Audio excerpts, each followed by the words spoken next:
Do you find memorizing Shakespeare difficult, intimidating, or even downright boring? In this video, I'm going to give you some major tips for how to memorize and perform Shakespeare, and I'll tell you it's actually a lot easier than you think it is. Hey there, I'm Joy Shea, and I'm the founder of offbookit.com, where I help actors learn how to memorize lines fast and make them stick. A lot of actors find Shakespearean text challenging to memorize because the writing is so old and the archaic words make the text difficult to understand. But the truth is, Shakespearean text has several unique features that actually help boost memorization. Understanding these features and knowing how to use them will improve your performance, and it can actually make Shakespeare easier to memorize than contemporary modern text. So here I'm going to give you 5 tips so you can conquer your fears of Shakespeare, memorize those scripts faster,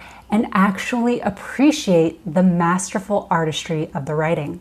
Tip number 1, understand the meaning of the text. I know this one is kind of a no-brainer, but it's important to address it anyway, especially up front. Now, I'm not talking about doing an in-depth critical analysis of a speech or scene. I'm saying you have to have a solid understanding of what the heck is going on in the story and what you're actually saying. To that end, make sure you're looking up any words you don't know. For those older, more outdated words, a great resource is shakespeareswords.com.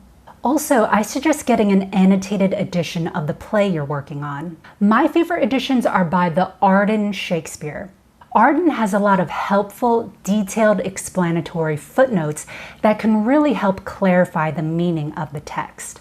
Another decent option is Folger. Their notes are less extensive than Arden, but they're more simple and straightforward. To make sure you have a good grasp of the text, if you have the time, I actually encourage you to write a summary in your own words. Writing a summary is a good way to make sure your understanding is clear, precise, and solid. Tip number 2, use the poetic verse. Shakespeare's plays are primarily written in blank verse, which is lines of unrhymed iambic pentameter. What in the world is iambic pentameter? Let's break it down together. An iamb is a metrical foot consisting of an unstressed syllable and a stressed syllable. It sounds like a heartbeat. Da-dum. Here are some words that fit the rhythm of an iamb. Reflect. Kaboom. Prepare. Iambic pentameter is when each line has 5 iambs, so it sounds like this. Da-dum, da-dum, da-dum, da-dum, da-dum. Here are a few famous lines that are in regular iambic pentameter. But soft, what light through yonder window breaks? If music be the food of love, play on. How happy some or other some can be. Marking the unstressed and stressed syllables in the lines to find the metrical pattern is called scansion. Now, the important thing to know about Shakespeare's writing is that the verse is not always in strict iambic pentameter. What regular iambic pentameter does is it sets up a norm, and when that norm is broken by irregular rhythms, it creates a dramatic effect. Analyzing the changing rhythms of the verse provides clues about what is going on with that character and what they're thinking and feeling. Let's take a look at a couple examples. Here is a portion of Juliet's balcony speech from Romeo and Juliet. Let's scan it together. Thou art thyself, though not a Montague. What's Montague? It is nor hand nor foot, nor arm nor face, nor any other part belonging to a man. Oh, be some other name. What's in a name? That which we call a rose by any other name would smell as sweet. Notice that the first 4 lines here are in regular iambic pentameter, but then when you get to the 5th line, the rhythm is a bit different. The stress is inverted in a couple places. Now think, what is the effect created by that rhythm? Well, that 5th line stands out. The inverted stress creates a feeling of urgency. It feels more rushed. It indicates that Juliet is feeling impatient and perhaps frustrated there. And it shows she has conviction in what she is saying. What's in a name? That which we call a rose by any other name would smell as sweet. Another example, this is from a Hamlet speech. Oh, that this too solid flesh would melt. thaw and resolve itself into a dew, or that the everlasting had not fixed his cannon 'gainst self-slaughter. O God, God, how weary, stale, flat, and unprofitable seem to me all the uses of this world. You can see here the rhythm is very irregular. Instead of that skipping rhythm of regular iambic pentameter, you get this heavy plodding. And it makes sense why. Hamlet is extremely upset, and this heavy rhythm is an expression of his anger and grief. So when you're working on a Shakespeare speech or scene, speak the lines aloud and really listen to the rhythm and notice the feeling of that rhythm. Is it nervous and urgent, flowing and relaxed, skipping and playful? Those are all major clues. Then use that rhythm and the feel of that rhythm to inform your acting choices. So how does verse rhythm help with memorization? Well, have you noticed that it's easier to remember the lyrics to a song or a rap than, say, a paragraph in a book? Poetry is similar. It's like music without a melody. The rhythmic structure gives your memory something to hang on to, which can be quite helpful. Tip number 3, focus on the rich imagery. Shakespeare often uses very rich, elaborate imagery in his writing, and this can be a real gift for the actor trying to memorize the lines, because the human mind has a strong affinity for images. We actually remember images best. Did you know there are memory athletes who compete in tournaments and can do amazing things such as memorizing an entire deck of cards really quickly or 100 names and faces? Well, these people aren't super geniuses. They simply use several mnemonic techniques that harness the power of strong images. Now, I can't go into all the details of those particular techniques here, but I can say if you find the imagery in the text and really flesh it out in your mind's eye, the text will be much easier to remember. Just to give you a quick example, let's take a look at this portion of a Juliet speech. Gallop apace, you fiery-footed steeds, towards Phoebus's lodging. Such a wagoner as Phaethon would whip you to the west and bring in cloudy night immediately. Spread thy close curtain, love-performing night, that runaway's eyes may wink and Romeo leap to these arms, untalked of and unseen.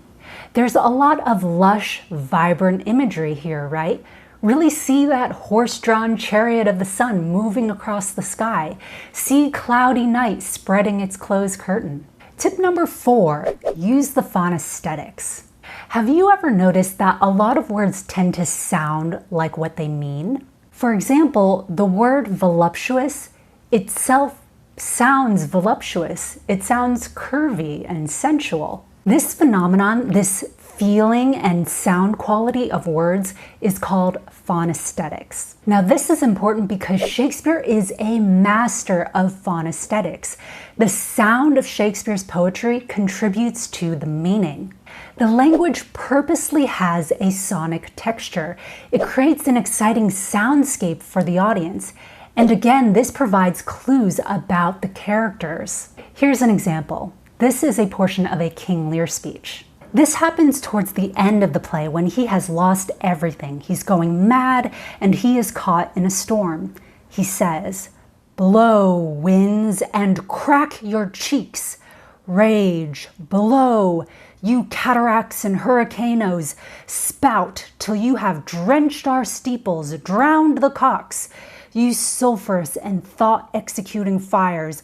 Vaunt couriers to oak-cleaving thunderbolts, singe my white head, and thou, all-shaking thunder, smite flat the thick rotundity of the world." Notice how the sound of Lear's words mimic the sound of a thunderstorm. You can hear the thunder, lightning, wind, and rain. There is a literal storm happening in the scene, but there is also an emotional storm happening within King Lear himself.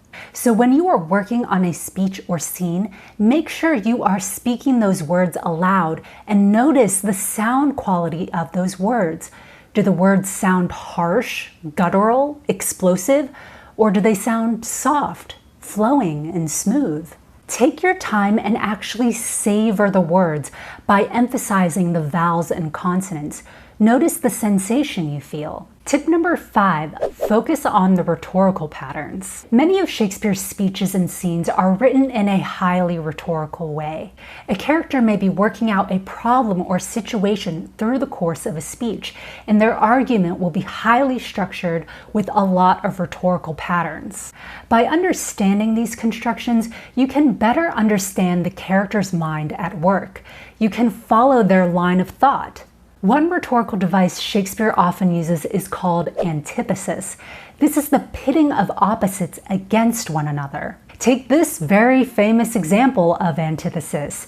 To be or not to be? That is the question. Take a look at the rest of the speech and you'll see that it's all about weighing the two sides of that antithesis. That's how it's structured. Shakespeare's dialogue also has rhetorical patterns. There's often a linguistic dance between two characters. Ideas get passed back and forth. Take this little example from the play Richard III. Gloucester says, "Vouchsafe, divine perfection of a woman, of these supposed evils to give me leave, by circumstance but to acquit myself." And Lady Anne responds, "Vouchsafe, diffused infection of a man, for these known evils, but to give me leave, by circumstance, to curse thy cursed self." Notice the rhetorical trade that is going on here. Their statements purposely have a parallel structure. Lady Anne is mirroring Gloucester's statement back to him, but with her own choice words, and by doing this, she is mocking and ridiculing him. So rhetoric is very important in Shakespeare. If you can keep track of the various patterns and pieces of a speech and see how it all fits together, you'll find that it is much easier to remember. Now, when you put these tips into practice, the text will really come alive for you.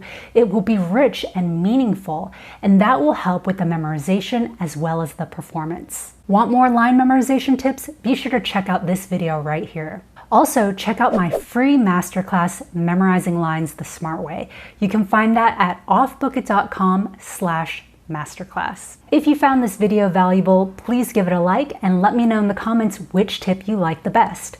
Take care and happy memorizing!